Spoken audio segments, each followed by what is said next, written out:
Hello, welcome back to TSPN TV News. Today we're speaking with District 1 Supervisor John Plasse. He's here to talk to us about tomorrow's Board of Supervisors meeting and what will be on the agenda. How are you, sir? Good. How you doing, Alex? Good. Thanks for coming in. Good to see you. You have a good weekend? I did.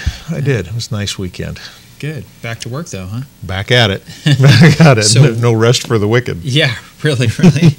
Well, no rest for you guys, period. I mean, Right. Weekends are really just an extension of the work week. A lot of times they are, yeah. So what are we looking at tomorrow?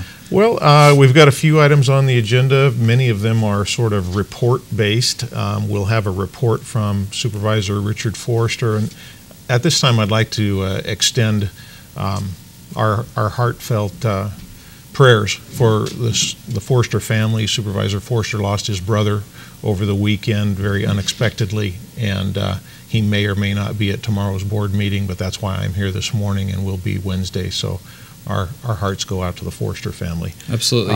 And as our audience knows, Richard Forrester usually is the one who comes in and does these updates Monday, and that's obviously a good reason why he shouldn't be here today. Right.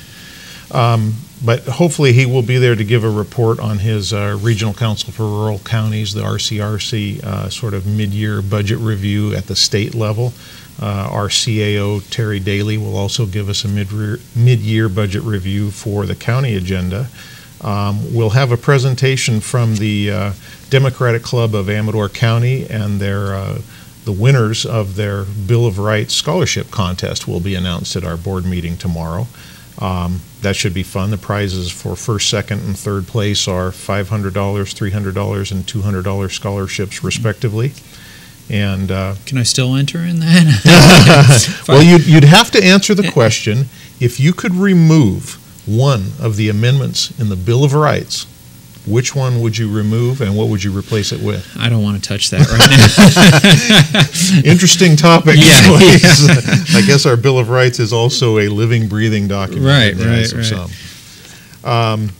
Secondly, we will have a request from the Amador Economic Development Corporation, or AEDC, for some funding from the county to help keep that organization going forward and helping to assist Amador County with their economic development efforts.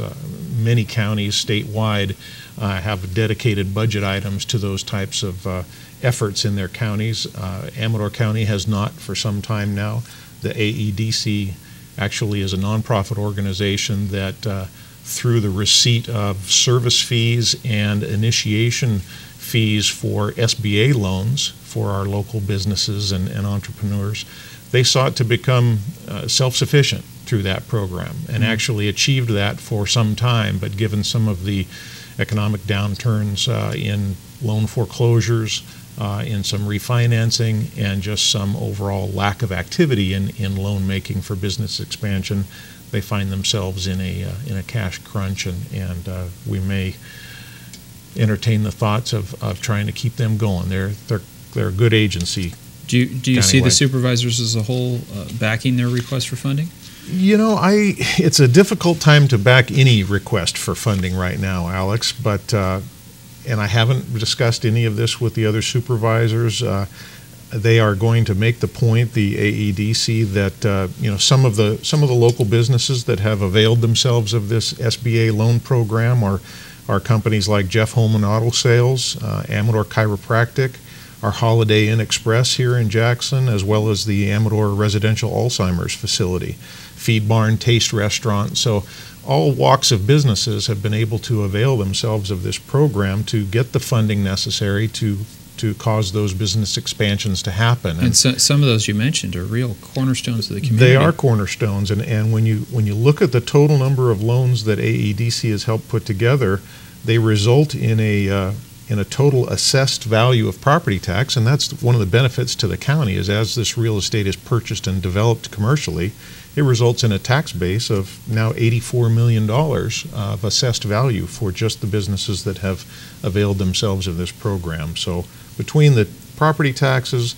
sales taxes generated by those businesses, and TOT taxes generated by some of the lodging businesses involved in this, it's a significant represents a significant return on investment, I think, for Amador County's dollars in helping to keep this organization going. So, Well, I look forward to hearing the reasons for and against tomorrow on that subject. There you go.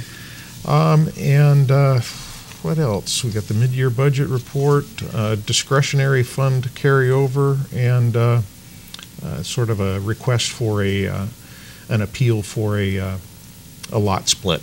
So Okay. pretty innocuous, the rest of the agenda to a large extent. Absolutely. I also had a question for you about you attended the AFPA meeting last week. I did.